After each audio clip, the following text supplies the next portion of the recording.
Thank you, everyone, for coming to our session this afternoon. This is the EBSS Current Topics Discussion Forum, Representation in Children's Literature from Audit to Action. Your moderators today will be myself. I'm Jody Borgerdine, the Continuing Education Services Manager at Amigos Library Services, and my member at large partner in crime, James Rosenzweig from Eastern Washington University, will be moderating as well. We're going to jump right into the content. So our speakers today is Amy Doviditis. I'm sorry, I should have asked for pronunciations before we started. And Christine Schrager from University of Central Florida. Then we will have Brittany Kester from University of Florida speak, and Bernadette Lear from Pennsylvania State University will close us out. And then we will have time for questions. Please, if you think of questions, go ahead and type them in the chat box as you're thinking of them. That way you don't forget. But we will have hold your questions until the end. But please go ahead and type them as you think of them. So I'm going to go ahead and turn it over to Amy and Christine. Christine, do you want me to share or do you got it? Well, if I lose you, you're on. Say that again. You got it? If I lose you. You got it. Yeah. Okay, we're going to try this again here. Woohoo. Did it work? It worked. Okay. Just go ahead and put us in presentation mode so they see the one slide. I'm not going to do that, Amy, because. Is that what messed it up last time? That's what messed it up last time. All right. So I'd rather just be safer than sorry. So thanks for having us. I'm Christine. I am actually in the Interlibrary Loan Department here at the University of Central Florida. Amy is my colleague and she is over at the Curriculum Materials Center. So appreciate you guys having us. We've got a couple of projects that we've been working on that deals with diversity and with audits. So my first one would be, what I would like to talk about is the Diverse Family Bookshelf. And this was started probably about 8-9 years ago now through a grant with ALA, where we started to identify children's picture books and young adult books that showcase some sort of diversity in the family, whether it was LGBTQ, whether it's race and culture, health and disability, or family relationships. Family relationships being similar to foster care, adoption, parents whose kids whose parents are in prison, sort of thing. So what we've been doing is I've hired a bunch of students, mainly federal work study students, and they get to sit and read books, and they get paid to read books. And so what they do is they find these books, and then we have them fill out a form, a Qualtrics survey that talks about main character, and the main character is a boy or a girl, the age range of the book, the genre. And then we've created this database of about 2,600 titles in the collection. So that's kind of our Diverse Families Bookshelf project that we've been working on. And then to talk about other audits that we've been doing, I'll let Amy talk about the picture book collection. So keeping in mind that we only have 12 minutes, we understand that this is going to be like very superficial. So please reach out to Christine and I if you have any questions past what we cover quickly today. But one of the things that we learned from doing the Diverse Families is that we needed to look more into the Curriculum Materials Center collection to see what we had and to find these gaps. And the Diverse Families Bookshelf was identifying those gaps for us in our collection. Our collection has got about 30,000 items, about 7,000 picture books, and so on. So through doing the diversity audit, we tried to reveal what those gaps were. We used it as a collection development tool. And we also noticed that sometimes we would find that subject headings were missing, meaning you'd read that perfect book and you think, oh gosh, you know, this would be great for the subject. And then you would go look at the cataloging and the subject headings and it wasn't denoted. And the other thing is that we realized that, especially with picture books, because keep in mind, this is just purely a picture book diversity audit we did, that we would find that there were sometimes elements inside the illustrations that were missing in the subject headings, and we thought they were vitally missed. So how do we catch those? And then, of course, we want to be able to glean main information about the main characters, because all of us know that trying to match reader with book, part of the thing is matching that mirror for that reader. And very often the vital main character information is missing. So down there highlighted, you can take a look at our Qualtrics form at your leisure and see that this is the form that we use when we're evaluating the picture books and how we gather our information through Qualtrics and then apply it later on. So just a few things that we noted. Of course, as we sit down and you try to map out your audit, you try to figure out what categories you want to apply things to. And this will be different from different libraries. And this is just what we chose. So when we were evaluating main character type, once again, remember, we're talking purely picture books here. No surprise. Humans were the main type of main character and personified animals were the next. And then we looked at gender of the main characters, because if there were two main characters, we did cover both, like elephant and piggy. So we did, as that pie graph shows, no surprise there, still the majority of the main characters were male. Okay, next slide, Christine. And then we did get into main character race and ethnicity, and sadly surprised by this one. This is, about 2,000 books into our audit. And, we really do try very hard to look at the starred reviews, the lists that are out there, the award winners. And, we do try to cater a lot of our ordering to make sure that we're covering a wide range of diversity. And even in our own collection, that spoke volumes to us that we had a lot of room to work on. But one of the things that did come out of our picture book diversity audit is this next slide. As far as applying things, I'm just checking our time. We've got 7 minutes. All right, we took the information that was garnered from our Qualtrics and we got our catalogers involved. So I have to tell you all, if you want to do anything like this, cataloging is a key and you need to get your catalogers involved. So what this did is that we were able to augment our local bibliographic records, added 7,000 more local subject headings. So the record on the left is what Anna Hibiscus looked like beforehand. And the record on the right, that what's in red, is what was added, so that we have the ability now to search by main character traits where we did not before. Okay, back to you, Christine. So from there, we had a cataloger that was interested in doing an internal grant. And so he and I and Amy began working on the Curriculum Material Center's biography section, and we did a biography audit. So we evaluated 1,000 biography books for diversity and gender. So the results of that was that, no big surprise. Well, let's see, what gender is being reported? The female was being reported the most, and is race mentioned? Not reported, 78%. So what we did, similar to the picture book audit, we did the local subject heading and added gender and race to all the records.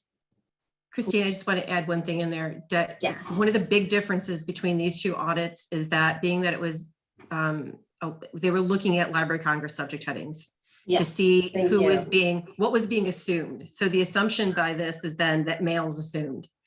yes. So, and it just goes back to further substantiate that. So there's a lot of assumptions made in the gender of biographical people and biographies. Thanks, Amy. I forgot about that one.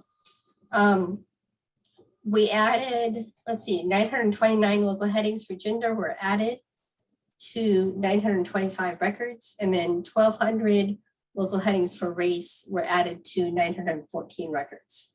So we did a lot of adding of local subject headings. And then that same cataloger, along with 2 other catalogers, became interested in the project.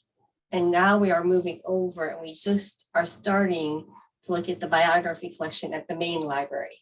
And we'll pick about 2,000 to 3,000 of those titles and add the cataloging records to that. So in the end, what do we hope to get out of this? Honestly, it's getting a lot of birds with one stone, so to speak. There's a lot of stuff we're looking to pull out of this, and it's going to take us a while. But of course, data to improve our collection development, information to build LibGuides. We actually were in some of the data collection. We were looking at the local education standards. We were looking at the questions that students usually came in and answered, like, hey, can you give me a book that shows a lot of figurative language? Hey, can you give me a book that shows beginning and ending sounds? All those kind of questions that we were also keeping on our radar when we were doing the audit, we were using to build LibGuides. Of course, like we showed you, the local catalog changes. But the big thing is that we want to be able to really hone in on the main character attributes so that we can better have those keys to accessing those windows and mirrors and sliding glass doors that we all covet so much, but we find so difficult to find. And step towards how we look at our catalog records. I can honestly tell you that this project has been a big eye-opener, and getting your catalogers involved is very important. And then the other thing that we have found is that, yes, in picture books, it is a possibility, and I wouldn't say it happened as often as I thought, but definitely there are many books out there that sit on our shelves that I believe are missed because they're not looking at the content inside the illustrations. They're not doing the picture walk, our catalogers, when it's out in Library of Congress, and they're not looking at those pictures. So there is content missing that we're finding and then applying subject headings to it. And that is presentation. Short and sweet. In a nutshell. In a nutshell. Thank you, Amy and Christine. If you want to go ahead and stop, and then we'll turn it over to Brittany. And again, if you have questions, please go ahead and type them in the chat.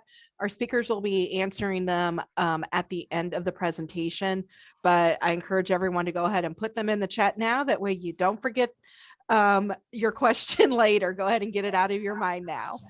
All right. Thank you, Britt. We'll go ahead and turn it over to Brittany now.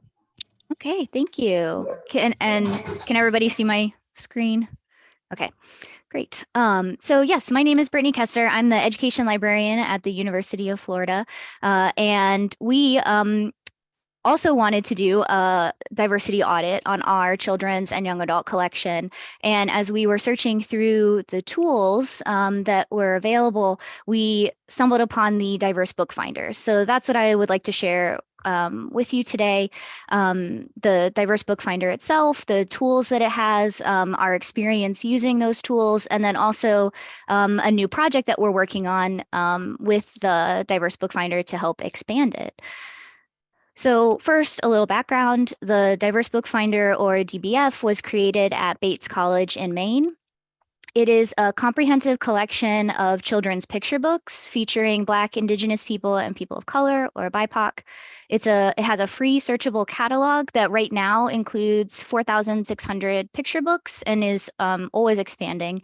And it was recognized as a 2021 Best Digital Tools for Teaching and Learning by the American Association of School Librarians. So the DBF contains this catalog as well as a collection analysis tool. The current collection includes picture books that feature BIPOC human characters, have been published in the US since 2002, that are usually 32 pages in length, where the illustrations are a key part of the book, that are English or English bi or multilingual, that are published by both large and small publishers, and that are typically acquired by libraries. I will explain the collection analysis tool in more detail a little bit later in the presentation. But so the books are tagged in the Diverse Book Finders catalog, not only for who is represented, like race and culture groups, but also how they are represented. What are the dominant messages that are being transmitted within the books? So the catalog has many searchable facets that are not regularly included in library catalogs, such as being able to narrow by ethnicity, by race, culture, immigration status, religion. You can see all of the facets here on the screen, but also some specific categories that the Diverse Book Finder creators made that center how the characters are represented in the story. So here's a list of those. Some of these categories include genre types that we all know, like biography, folklore, informational, which is nonfiction or factual content. But then there's some like any child books, which are books that feature BIPOC characters in which race, ethnicity, tribal affiliation, and or religious, sacred, or origin stories are not central to the storyline. These elements may be present, but they are not essential to the plot and could be changed without changing the story. So an example of this would be like The Snowy Day. And then also Beautiful Life, which are books that feature BIPOC characters in which the race, ethnicity, tribal affiliation, and or religious, sacred, or origin stories are central to the storyline. So these are books that explicitly focus on diverse expressions of human experience, and the book depends on these elements to drive the plot. So an example of this is Bilal Cook's Doll. And these are all facets used to search for picture books in the Diverse Book Finders catalog. So I hope this is going to work. I'm going to link to the website. Yay. So this is the Diverse Book Finders website, and I linked to it in my presentation, which I'll share with everybody. So you can search the catalog here. And you can see all the different filters are on the left. And these are the categories here. And there's a little question mark that you can use to read more about each one of them. But if you had, say, a student or a child that was interested in a certain subject, maybe something like diving. It's summer, they're swimming. And so then you could narrow to category, maybe any child, which again, where those diverse facets are present, but they're not essential to the plot. And you can see the different ones that come up there. And I knew Jabari Jumps was going to be here. It's one that I read recently. And so if you click on it, you'll see the summary, and then also the other ways that the book was tagged or in the metadata. If you want to learn more about the categories, there's a whole section about each category, and then they link to examples where you can see more in the collection. So these are all folklore books. Another cool thing about having this catalog and having all of these books being input is that the data is reflected on the website in an active way. And so as more books are being added to the collection, all of this data is being updated. So the 4,000-ish books, 4,600 books that are in here right now, this is how they're divided in the race culture facet.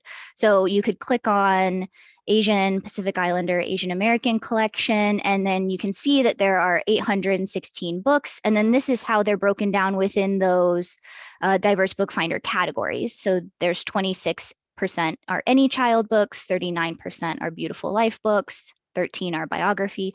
So it's just all active data. And the Diverse Book Finder is trying to add every single book that is published that that matches the criteria. And so this is actually a reflection on where the publishing trends are right now with diverse children's picture books. So the data is can be really helpful for projects as well, looking at publication trends.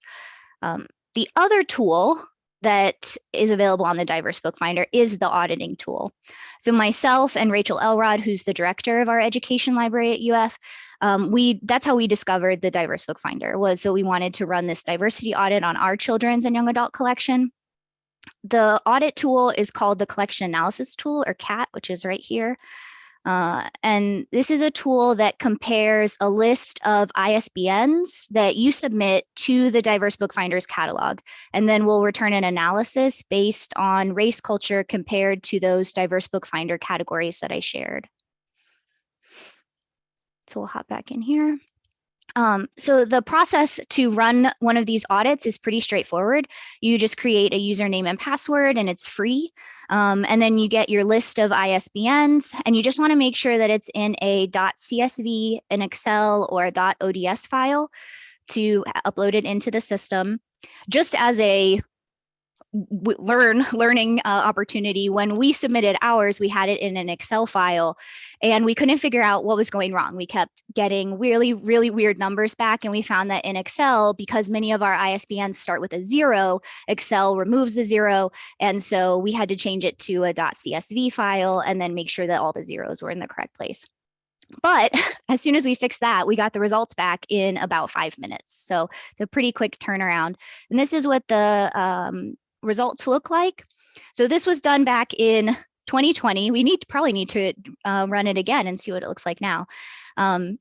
But so our children's and young adult collection has more than just picture books in it. We have about 14,000 books, but these, the list is compared with what's in the diverse book finder. So they only have picture books. And at the time we ran it, they only had about 3,000 picture books in there. So you'll see that in the bottom right corner, there were 290 that overlapped. And so that's what was analyzed.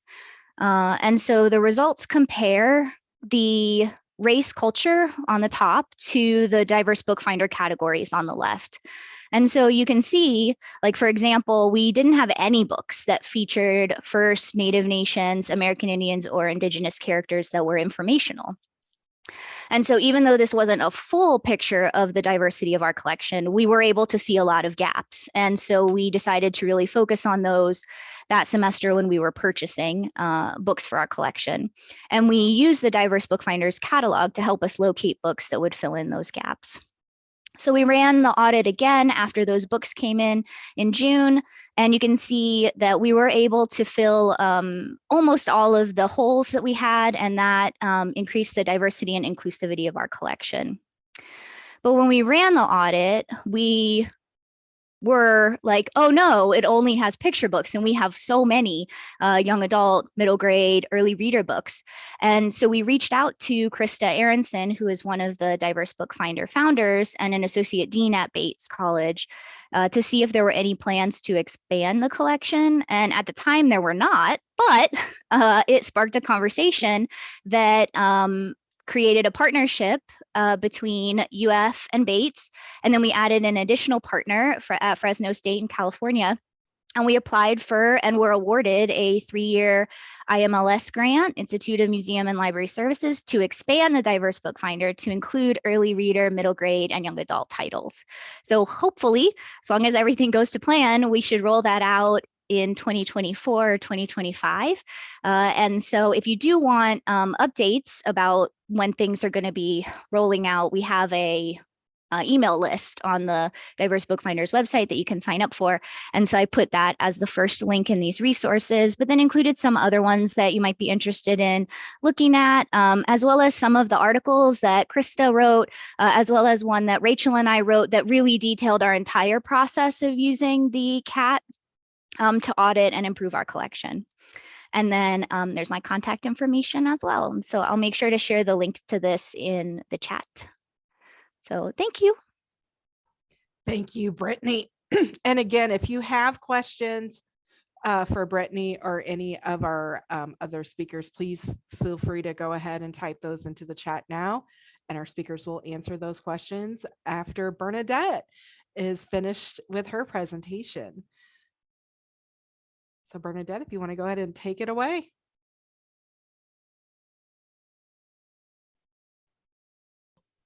Super. Can you all hear me? Okay. Yes. Okay, super, super.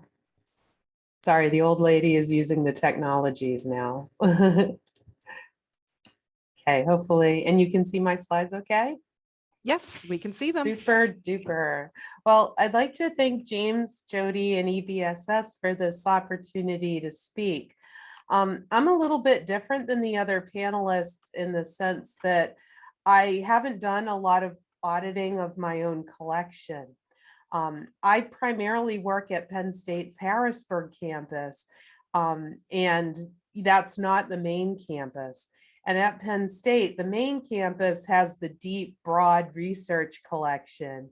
And then the children's collections at other locations like mine focus on supporting whatever courses are currently being taught at our location. So my collection is much smaller, and I collaborate closely with the faculty to make sure that I have the books that support their courses. But that all being said, it's always seemed to me that there are plenty of academic librarians navel-gazing academic libraries. And I've always felt that the time and the tools that academic librarians have to do research gives us a great opportunity to look at questions that our colleagues in public and school libraries might be interested in, but don't have the same research resources to answer. So instead of researching academic libraries, for a long time, my research agenda focused on the history of public libraries. And I've written a lot of journal articles, published a book on that. Recently, about 2 years ago, I decided to go back to school part-time to pursue a master's in education, specifically focusing on children's literature and looking at a potential career change.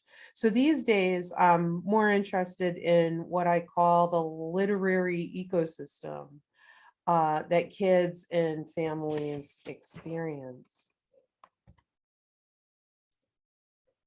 So in one study that I just published, I worked with Andrea Pritt, the STEM librarian and collection development coordinator at my campus library. Both of us have always been pretty disappointed looking at what EBSCO and ProQuest offer in terms of popular ebooks, whether you're talking for adults or for kids. In terms of what we're even able to purchase, which of course, what's out there will trickle down into what you have in your collections. So we were curious about children's literature and wanting to know which ebook vendors do the best job of offering professionally recognized, award-winning juvenile titles. So we not only looked at EBSCO and ProQuest, but we also looked at Hoopla and Overdrive, which are used more in the public library sphere, and Follett and Mackin in the school library sphere, just to see which platform offered the most titles that we would be likely to buy as a smaller library. As a small organization, we tend to focus on a lot of the award winners. So I don't have a lot of time to get into the methodological weeds. I can answer that during the Q&A if you're interested. But suffice to say, we hand-built by hand a data set of more than 1,600 titles dating from 2014 to 2018.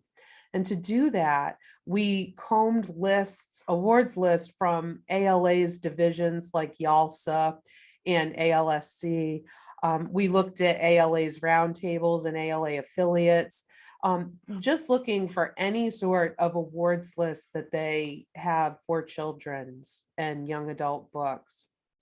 In addition to ALA, we also targeted some of the large teacher organizations. So you can see on my screen the International Literacy Association, National Council of Social Studies, NCTE, NSTA, science, technology. So we built this huge database. And then because we also encoded them for diversity. And the way we did that, this research was done during COVID-19, the worst of it, when everything was shut down. What we did was we looked up each book in the Library of Congress catalog to see what the subject headings were, and we encoded accordingly to that. And we did this because, a certain title can win one particular diversity award, but it might actually inside depict additional forms of diversity that aren't recognized by any of the other awards. So the library catalog gave us a little bit of a heads up about the other aspects of diversity that were in those books.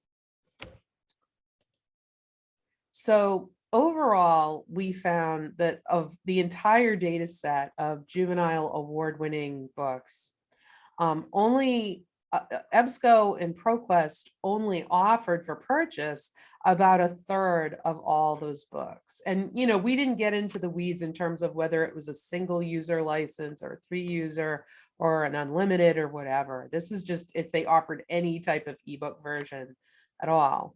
Okay, so you can see there EBSCO's 37%, ProQuest had about 33%. In comparison, the school vendors, Follett and Mackin, you can see they offered more than 75% of the titles. And Overdrive, which serves public libraries, about 80%. Okay, and there I can talk about all the jinky licenses that they have in the school world. It's pretty funny, but anyway, yeah.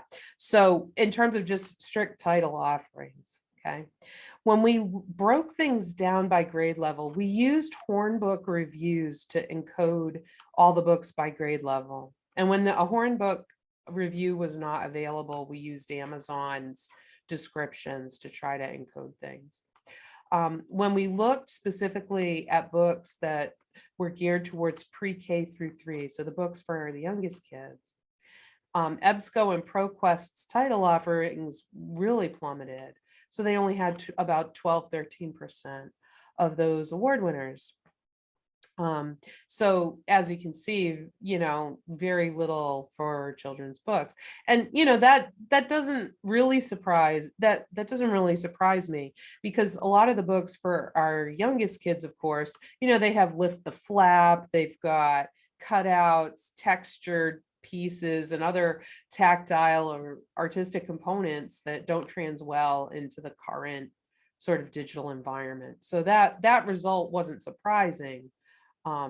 But it kind of confirmed our workaday experience that, we can't really buy a lot of what we want to buy from EBSCO and ProQuest, our main vendors.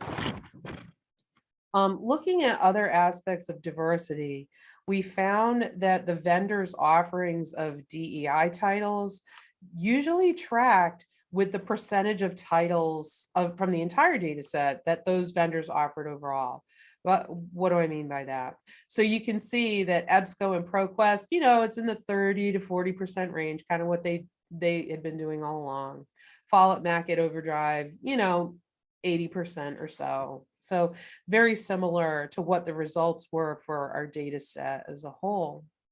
And when we broke down by individual demographic groups, we found that to be generally true, but there were some outliers. So LGBTQ plus and disability related titles were covered better than the vendors' coverage of titles overall. So they're actually, the ebooks, you can get, a decent selection there. But coverage of American Indian related titles is worse, much worse than the vendors' coverage overall. So for instance, of our books that we had encoded as pertaining to American Indian, Native American history, the vendors only offered between 20 and 65%, depending on the vendor. And when we tried to, do different statistical analyses, we found that there's kind of a deadly combination between books that are geared for very young children and books that are published by very small publishers. It seems like that stuff. So imagine, a book that's published by a press that's owned by a Native American group or something, a very small press. Those things are especially not likely to be available in ebook format. So here's a citation to the study. It was published in Collection Management. And feel free to look at it, or if you don't have access to that journal, I do have a preprint available on ScholarSphere, Penn State's institutional repository. And I'd just like to mention that that's only one study that I did. I focused on the ebook research today because I felt that that particular study would be interest to the widest number of people in EBSS, but I have a lot of other research in the hopper. Because of my partner Andrea's focus on STEM, as you can see on the left, We've done some research looking at holdings of NSTA outstanding trade books, science trade books in ARL, Association of Research Libraries. So we published that in collection management too. We've also looked at NSTA OSTBs in national blue ribbon schools. That was a national study that looked these books up in the library catalogs of 100 elementary schools around the country. And then my own research, I tend, in addition to looking at STEM, that's more Andrew's thing. I'm more interested in humanities and social studies.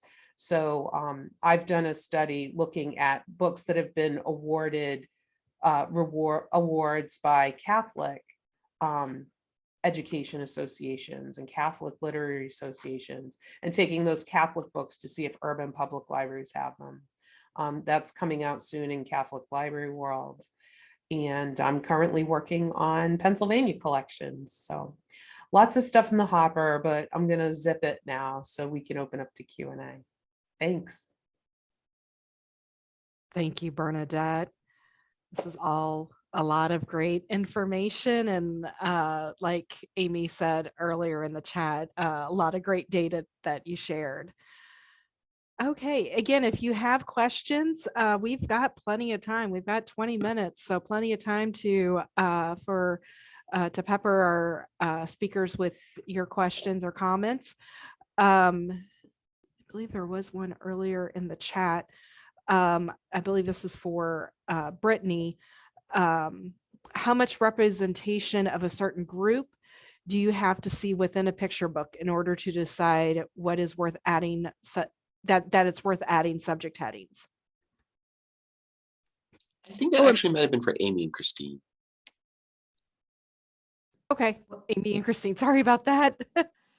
Well, I could tell you there's not a pat answer to that one quite easily. For instance, the book that I had in the PowerPoint, that Anna Hibiscus Splash, inside the actual book, we just knew from prior books also that she was biracial, and her nationality was Canadian, and father was from Nigeria, I think. So sometimes the character will carry through from book to book even, and we carry that data through. But I would love to say there's a pat answer to that, and there's really not. And it depends upon what type of representation you're talking about as well. If you're just talking about like race, sometimes we're looking, especially in picture books, we're looking entirely at picture clues. We're looking at illustration clues in the words.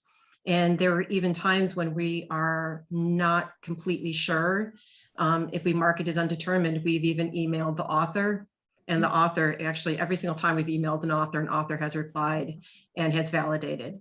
So I wish I could tell you there's a pat answer to that, but there's just not. You just kind of get a feel for what you read and what you're able to assign label to.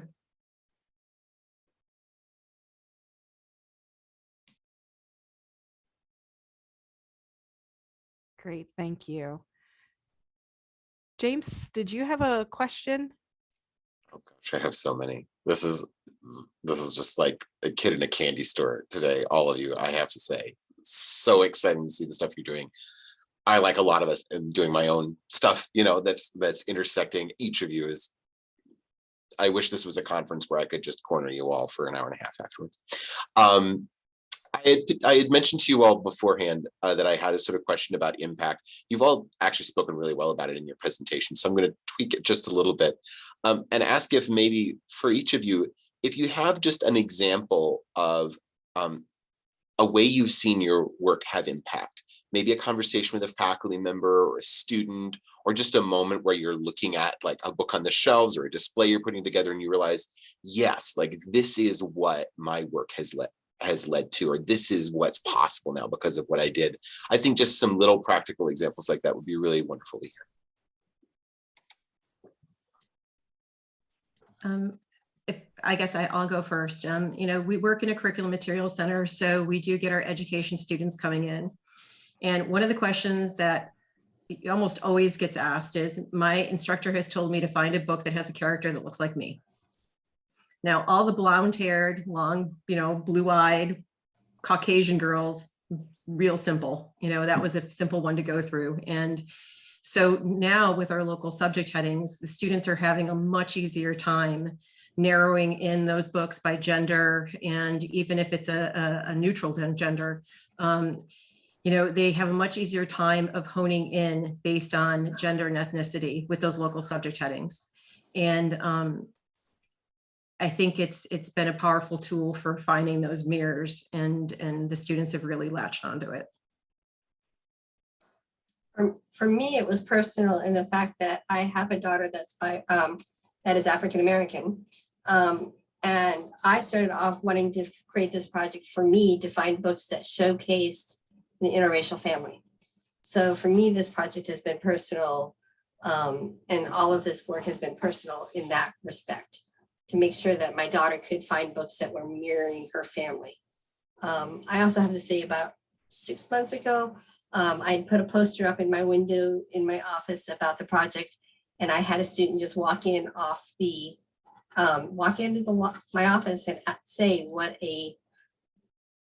this project had really made an impact on her, because she was actually now able to find books that represented herself.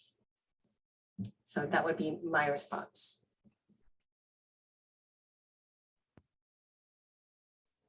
I could speak. So my research, right, what I focus on is before stuff hits the library shelves, right? I thought it was really interesting how a couple of weeks after my study was published, EBSCO approached Penn State with these different ebook packages that they were interested in selling us. Now, hopefully there's no EBSCO reps in the crowd, but it was basically title dumps of stuff they already had that we weren't really interested in. But I think I would hope that the type of research I do, if it gets circulated around, sparks some conversations with vendors and publishers and things like that. I very deliberately titled the article, "We Need Diverse eBooks," for that reason. Because I think EBSCO and ProQuest, they can do better than what they're doing, Maybe I'll write an article about Follett and Mackin that says we need better pricing for our ebooks, because they have all these crazy rental schemes and stuff that just don't make sense, especially for an academic context. Maybe they make sense for schools, but don't make sense for us, like 45-day rental and stuff like that. It's like, no. Yeah. And so I'll share. We did a presentation, maybe like 2 months ago for our local school librarian group, and they were all just so excited about the diverse book finder. And I should follow up with them and see if any of them actually implemented it, but just seeing that, like, the comments in the chat about how useful they thought it was going to be, and for not only for collection development and the auditing, but also just to find books, and that they could then recommend to students that were already in their collection. So it was just great to see that maybe this was a tool that could be helpful to school librarians that are already stretched really thin. And so I hope that it did, but it would be interesting to follow up with them and see what the results would have been. If I can add another sort of outcome of this, Penn State being a multi-campus university with a new associate dean who's really hot on ebooks, we've had some challenges trying to argue that we still need print on occasion. And the data that I was presenting saying, hey, the stuff isn't even available as an ebook. Ergo, our 7 campuses that offer education programs, they do need to purchase print, and we do need to replicate some of that print. This data did help towards that argument. So, can't buy what they ain't selling. James and Jody, may I just jump in for another moment here? I'm gonna step up on a soapbox for a second. Go for it. So I don't know, you've probably heard the news and what's going on in Florida with our governor and going through our textbooks and literally removing textbooks off of shelves because of social emotional learning, little snippets and things of that nature. I think finding tools like these are going to be even more important because of the current political status that we're forced to be under. And it's going to really quell a lot of educators. And I'm thankful to be in an academic library right now, but at the, Brittany, I'm would have loved to have been a fly on the wall at your meeting with the school librarians and that they're going to, especially in the K-3, be under scrutiny, not only by parents, but by their administration, by the school district, as far as representations in certain in books that they're having in their collections. So I think it is even more important, as Christine said, as a parent, when she stepped out trying to find books that even just reflected her family, that these tools are out there, because now certain voices may tend to be more silenced, unfortunately. And as a result, we may end up having more people come to find these finding tools because of certain things not being on shelves anymore. I'm trying to remain as apolitical as I can in that statement, but I really think it's important that they exist. Absolutely. Absolutely. Annie has a question. Is there a similar resource to Diverse Book Finder for books that are not picture books, like for YA audiences? So the Diverse Families one at ECF does have YA books. And then we are expanding the Diverse Book Finder to include those YA books. It will take us probably another 2 years. Ugh. I wish it could go faster, but YA books are a lot longer than picture books. And every single book has to be read and coded. And we're going to have a lot of cool information about that in the next year, because we're making a big community of practice that where people are going to help us read all of these books. So it should be really exciting. But at the current moment, the way that the Diverse Book Finder is set up, like with the specific collection analysis tool, it doesn't have the YA books yet, but hopefully it will. But definitely check out Diverse Families from UCF, because they have YA in that one.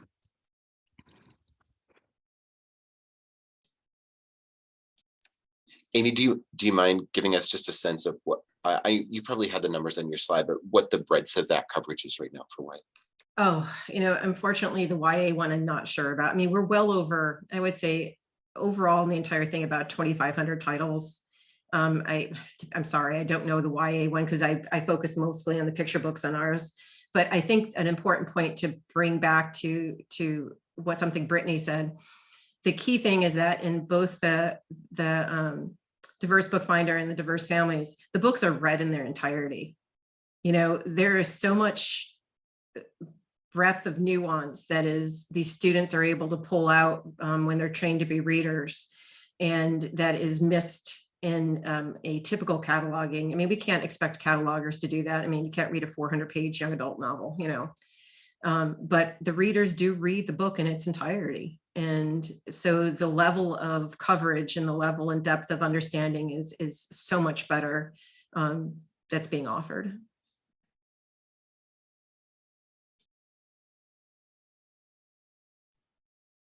Thank you again. Bernadette, yes. I just had a question for the folks that are involved in the Diverse Book Finder project. Are you having any conversations with the Library of Congress or OCLC or somebody so that the cataloging work that you're doing can be added in such a way so that everybody in the United States that copy catalogs can benefit from your work? Because what I see is a zillion billion different librarians duplicating this work, and what a massive amount of duplicated, not wasted, but duplicated labor that is. So, can we identify, can EBSS identify somebody at LC and maybe change the way they do cataloging for these items. I don't know. I mean, I know a big institution like Penn State, we have a specific cataloger that does juvenile items. I imagine that LC probably does as well. So it's just a thought. I'm curious. I do know that so Krista, who's one of the founders, I do know that there was conversation when the picture book version launched. It obviously didn't happen. I wasn't in any of those conversations. That was before we started. But we're actually right now in conversation with a lot of publishers and with Edelweiss. And so we're hoping that there is more that we're going to be able to do with, because we're going to continue to collect picture books in addition to all the new books, the early readers, middle grade, and YA. So we're hoping that maybe when we have all of the books, that maybe it will be more attractive to somebody to kind of connect the cataloging between the two. Because right now the catalog, because it's how the website and everything is housed with Bates College, it's connected to their catalog. And so at Bates, the local catalog there is mirrors what it says in the diverse book finder. And there are some other colleges that have asked, but it's all at the local level. It hasn't been, like a big revolution in cataloging, which I'm sure would be very difficult to do. Not necessarily, because there are catalogers who are very critical of LC subject headings and having conversation about diversity. But anyway, I'll but shut up now. yeah, no. If anybody at EBSS has a contact that they would like to send to me, please, we would be happy to have more conversations with people about this. Thank you. There is another question in the chat from Rukmal. What resources do you use to find social justice books for early childhood and elementary curriculum? And they post a couple of tools that they use, socialjusticebooks.org, and a tool I used from Teaching Books for collection analysis by adding a CSV file for your books. So what sources do you use to find social justice books for your curriculum library, for your CMCs?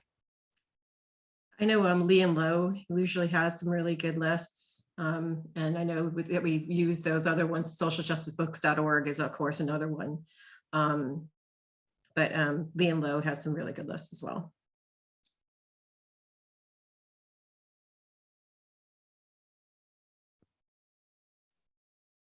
Yeah, I would say, and we also look at some of the award winners, and we have actually a lot of people that send us books, and so there are some, since the diverse book finder has been around for a few years before we got involved, there's been some connections with authors and publishers, and so if they think that it's related to what we do, they will actually just send the book to Bates sometimes. And so sometimes we get these books about social justice just by chance, which is always exciting also.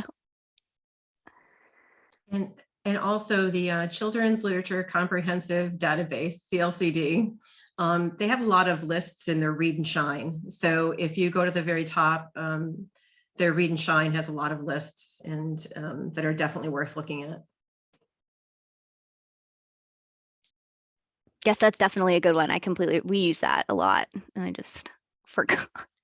My students especially love that are in our children's literature courses. They love that database. Well, James posted a question in the chat. I'm just going to go ahead and let him. And it's a complicated one, Jody. Thank you. I'm just thinking about how much we want to do this work and how little bandwidth sometimes we have. And I feel like what all three of these projects reveal is that there's stuff on both sides here, right? There's stuff inside the house that we can work to change, but also there's this larger landscape that needs changing too.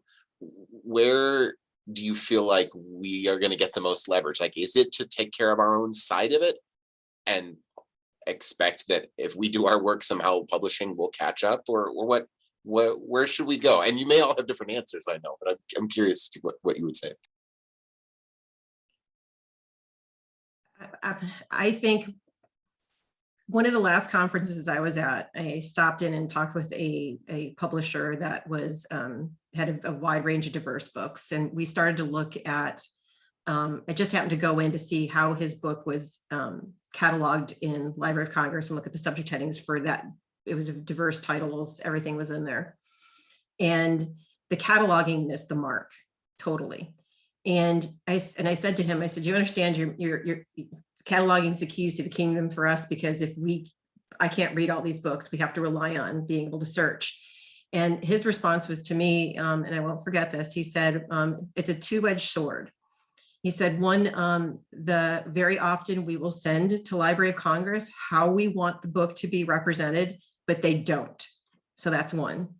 And the second one, he goes, sometimes you have to fight the authors, because sometimes they don't want to be pigeonholed into a specific train of thought as far as how their books are represented.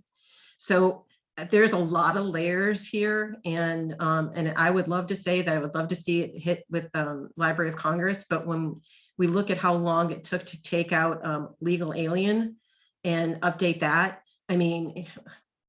I unfortunately think it's going to rely on us for a while longer, and doing it more of a grassroots cause.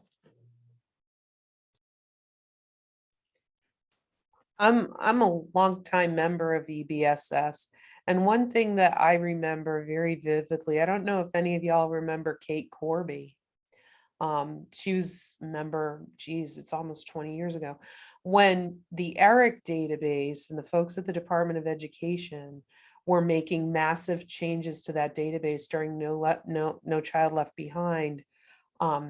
EBSS really, led by Kate Corby, but really rattled the cages of the Department of Education. And I would love to see more of that type of activism within EBSS.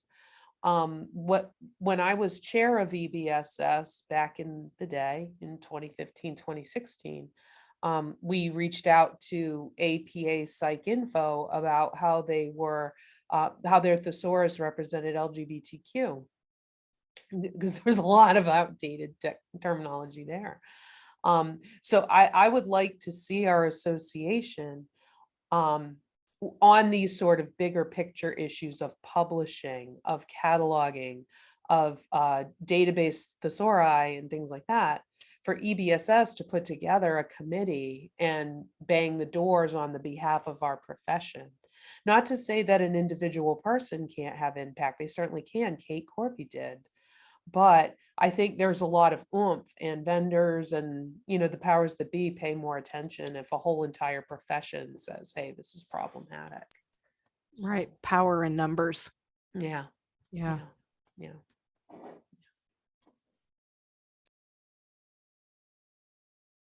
Any other comments from our speakers?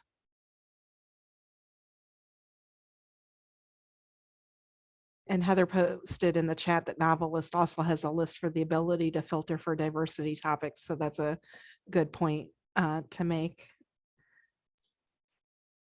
And if you don't have access to Novelist through your university, try your public library. That's how I get my access. So. Yeah. When I worked at the academic library, that's where I got my access to the public. Yeah. All right. Well, not seeing any other questions come up, I want to thank each of our speakers. I want to thank Amy, Christine, Brittany, and Bernadette for joining us today. And again, this session is recorded, and we will post the link to the recording on the EBSS Connect page as soon as we get it from Eloise at ACRL. And again, if you have questions, our speakers' contact information is on your screen right now. And hopefully we will continue this discussion on our EBSS Connect page. All right. Well, thank you again, everyone, for coming, and have a great day.